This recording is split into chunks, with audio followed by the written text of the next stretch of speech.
Why do your greatest desires seem to slip away the harder you pursue them? Why does love evade you, while success only comes when you stop caring about it? Today, through the cold and calculating lens of Machiavelli, we will uncover a harsh truth. You chase after the world like a beggar when you should be ruling it like a prince. Let go, not to lose, but to gain, and listen carefully. For what I am about to say may offend the tender soul. You do not fail due to a lack of intelligence or opportunity. You fail because you cling on like a child, tightly holding a toy they fear losing. You hold your ambitions, desires, people, and reputation with gripping fingers, white-knuckled, fueled by the fear that drives you. In this fear, you reveal your deepest weakness, your attachment. A person who is attached is a person signaling a lack. Their need is visible in their analysis. It can be heard in their voice, captured in every gesture. And understand this clearly. The world, like a lion, senses desperation before it strikes. People flee from need. It repels them, even if they do not admit it. You crave success, so you worship it, pursue it, beg it to acknowledge you. And in doing so, you simplify yourself to a supplicant who kneels before a throne that you should have built yourself. You love a woman, so you open your heart to her. You wait at the door, respond to every call, and like a hunted animal, she runs away. Not because she does not desire you, but because she senses that you desire her too much. The truth is cruel, but I do not offer comfort. I offer clarity. Attachment weakens the mind, clouds judgment, makes you emotional when you should be calculating. A ruler cannot govern if he is ruled by desire. A strategist cannot win if his heart trembles at the start of the game. In your obsessive pursuit of results, you show that you are not ready to lose, and therefore you cannot win. The strongest person is not the one who loves nothing, but the one who can walk away from anything. To walk away does not mean to stop caring. It means to understand that your desires are not sacred. They are a lever that others will pull if you do not cut the rope first. You must learn to desire while remaining unflappable. You must learn to pursue without revealing your thirst. You must be like the face, calm, calculating, indifferent to the prize until it is in your mouth. When you are attached, you give your enemy leverage. They know you cannot let go. They know what you fear losing, and with that knowledge, they do not need armies. They only need patience.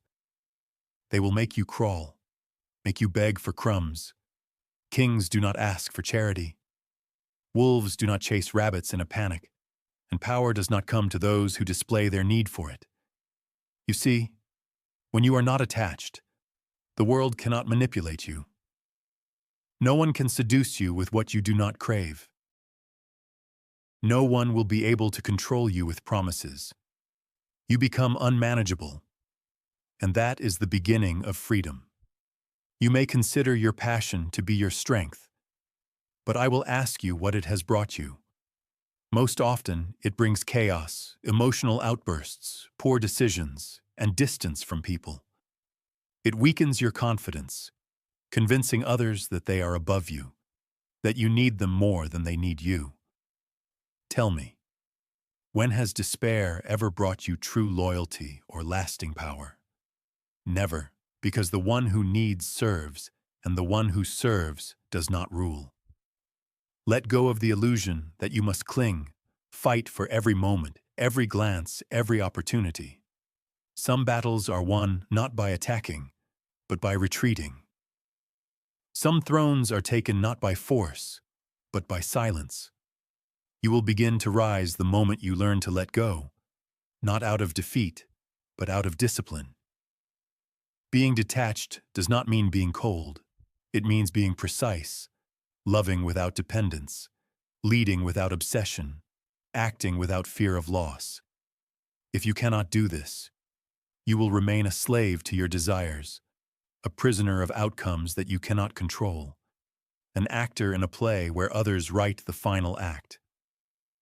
Attachment, dear listener, is a weakness, not in poetry, but in reality.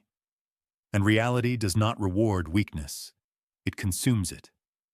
Do not be fooled by the noise of the desperate. The loudest voice in the room is often the weakest. The one who begs, explains, justifies, is already beneath the one who remains silent.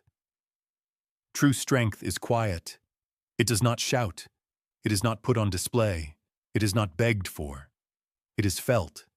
It is known. And the person who understands this world possesses something far greater than charm, persuasion, or brute strength. They possess indifference. You have been taught all your life to care, to show your feelings, to prove yourself. Yet the more you care, the more you show, the less you are respected. This is not a contradiction. It is a law. The more you show that you need something, the more the world believes you do not deserve it. Thus, power does not belong to the one who tries to impress. It belongs to the one who simply does not try. Understand this. Indifference is not ignorance. It is not laziness. It is a weapon.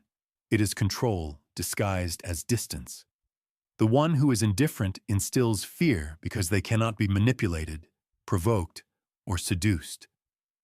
Their emotions are not on display. Their worth is not tied to the reactions of others. They are a mystery, and within that mystery lies strength. People crave attention from those who do not give it freely. Why? Because we are programmed to pursue what we cannot easily obtain.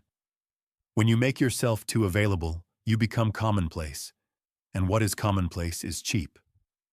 But when you are restrained, calculating, and cool-headed, others begin to wonder if you know something they do not.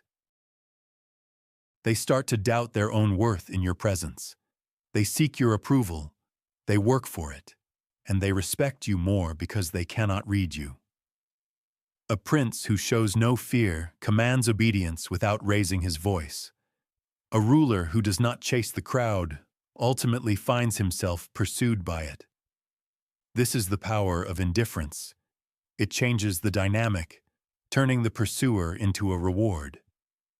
You think that attention is power, but in reality, power lies in your ability to hold it. You believe that being emotional will make you sincere, but emotions without strategy are suicide.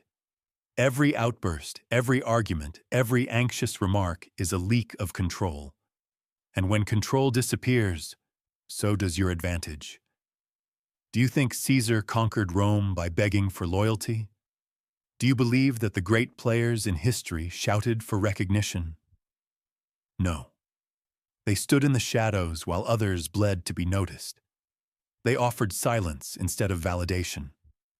They allowed the world to speculate about their thoughts, motives, and next moves. A person who talks too much reveals himself. One who explains himself too often loses authority. A person who needs to be understood is rarely so. But one who is indifferent becomes a mirror onto which others project themselves. They interpret his silence as confidence. They perceive his coldness as depth. They attribute meaning to him that he never voiced. It is not about being insensitive, but about becoming invulnerable. You feel emotions, but do not act on them like a fool. You observe your opponents, but do not react like a pawn. You desire success, but never show despair. That is what makes you dangerous.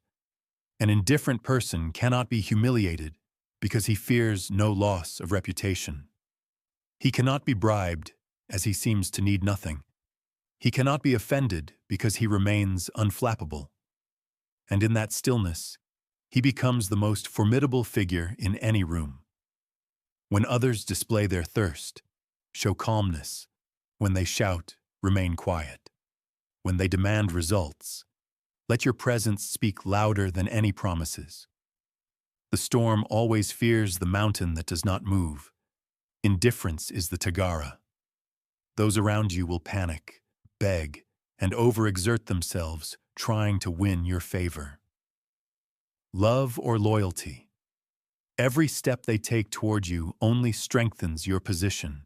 They dance to a rhythm you do not even acknowledge. That is the power. And once they realize that your indifference comes not from apathy but from strategy, they will begin to care more. Because nothing inspires loyalty like someone who does not need it. You have been deceived again. They told you that letting go is weakness, that surrender is defeat, that leaving is cowardice. But those who say this know nothing of power, even less of war. The truth is that letting go is not collapse. It is not the end. It is a weapon, a tactic. The choice of one who knows the battlefield better than the enemy. Imagine power as a clenched fist, strong, aggressive, dominating, but sometimes true strength is an open palm, one that holds nothing yet controls everything. A person who clings to every decision, every plan, every individual, every outcome is not strong. They are in panic, drowning in the illusion of control. But the one who knows how to let go, who relaxes their grip when the time calls for it, is the one who survives. Moreover, they are the one who wins. Understanding that letting go is not passivity, not fleeing from fear, but a step back because you see more than others. You see the game beyond the move, the war beyond the battle. You understand that time is a better soldier than rage, and patience, if used wisely, is more ruthless than any sword. Sometimes you let go because what you are holding onto is dragging you down. Sometimes it is because the very chase reveals you as the weaker one. But most often, letting go happens because what you are striving for is not yet ready to submit.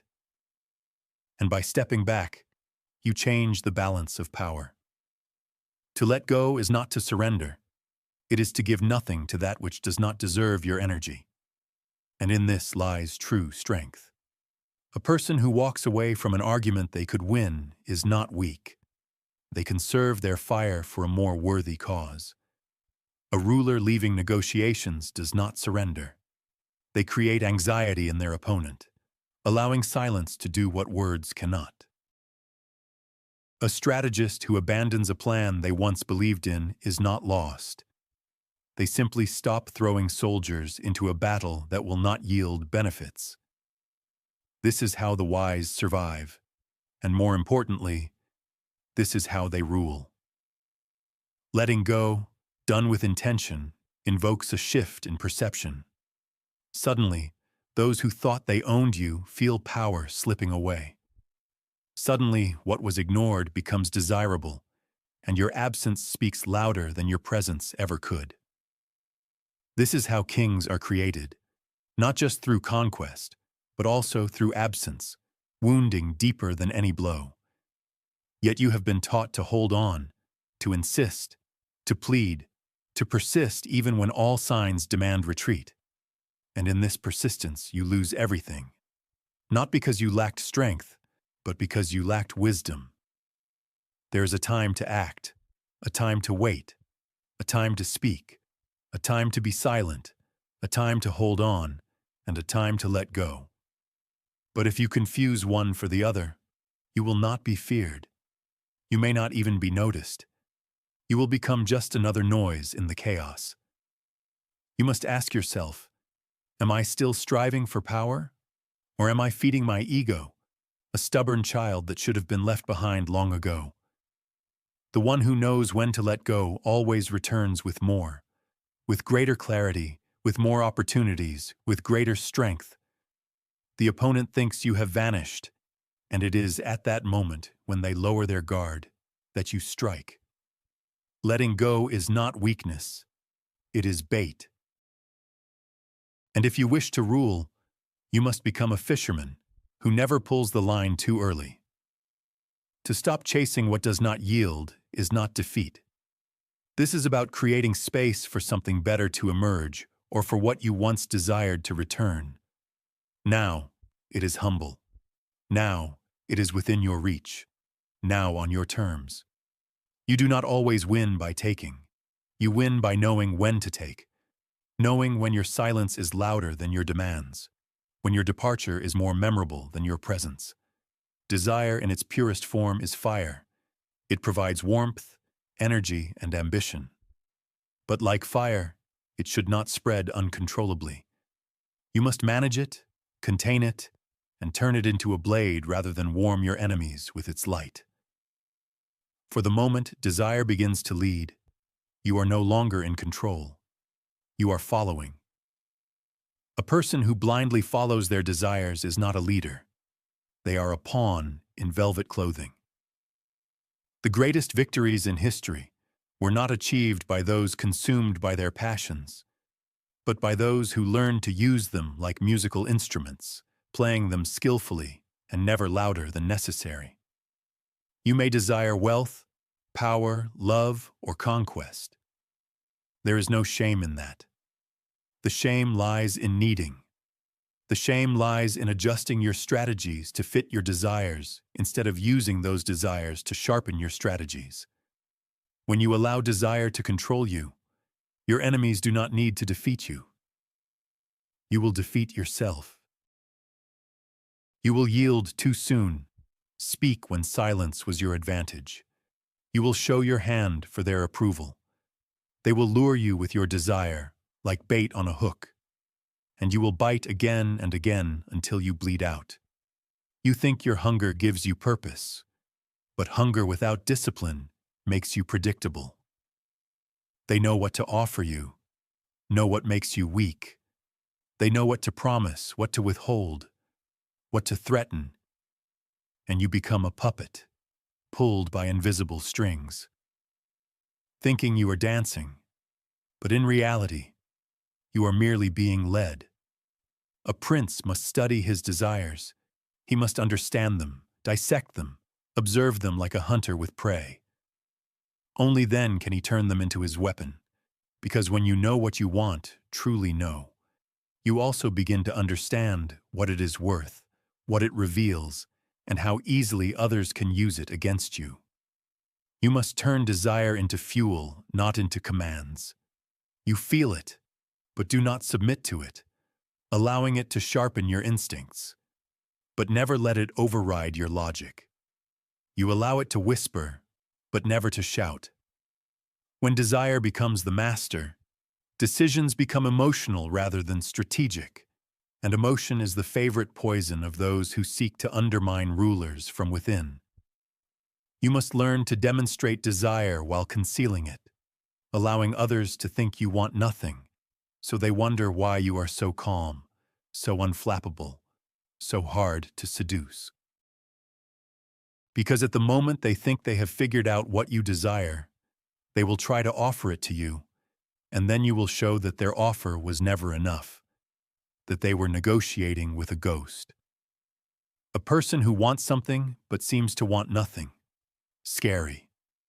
They cannot be bought, cannot be forced, cannot be bribed with pleasure, frightened by loss, or manipulated by reward. They are not predictable, they are not decipherable, and in that silence, they gain an advantage, because while others play on emotions, they calculate the odds, not running away from desire, but controlling it, letting it live under your rule like a beast behind iron bars. When the time comes, releasing it with precision, let it serve your goals, not sabotage them. The fire within you must burn brightly, but it must burn within limits. Uncontrolled, it spreads and consumes. Restrained, it lights the way to conquest. Ask yourself whether you use your desires to control others, or whether others use your desires to control you. A merchant shows you what you already want, and you pay him. A ruler shows others what they want, and they pay him. This is a balance. You must not only manage your desires, but also learn to control their desires. Desire is the lever of all people. You do not need to move the world. You need to move desire, and the world will follow you. But this control begins from within. If you cannot master your craving, your fear of missing out, your hunger for recognition, then others will, and when they do, they will feed you just enough to keep you chasing, but never enough for you to win. And you will think you are rising, while in reality, you are circling the cage they built from your own impulses. Now you see the game for what it is. You believed that the world would reward effort, that the harder you chase, the closer you become. But power does not move toward hunger. It retreats from it. Influence does not flourish under pressure. It grows in silence, in distance, in the shadow of discipline. Attachment revealed your fear. Emotions shattered your resolve. Desire ruled you like a tyrant, whispering behind a velvet curtain. And all this time, you believed you were acting from strength, but strength does not shout, does not cling, does not plead. It waits, holds back, releases.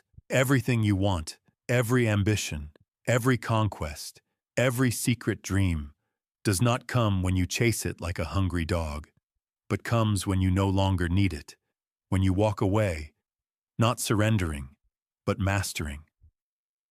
When your silence becomes stronger than your words, when your absence becomes more valuable than your presence. The world bows not to the one who runs after it, but to the one who turns away with dignity. So step back. Let go. Not because you are weak, but because you are finally too strong to need.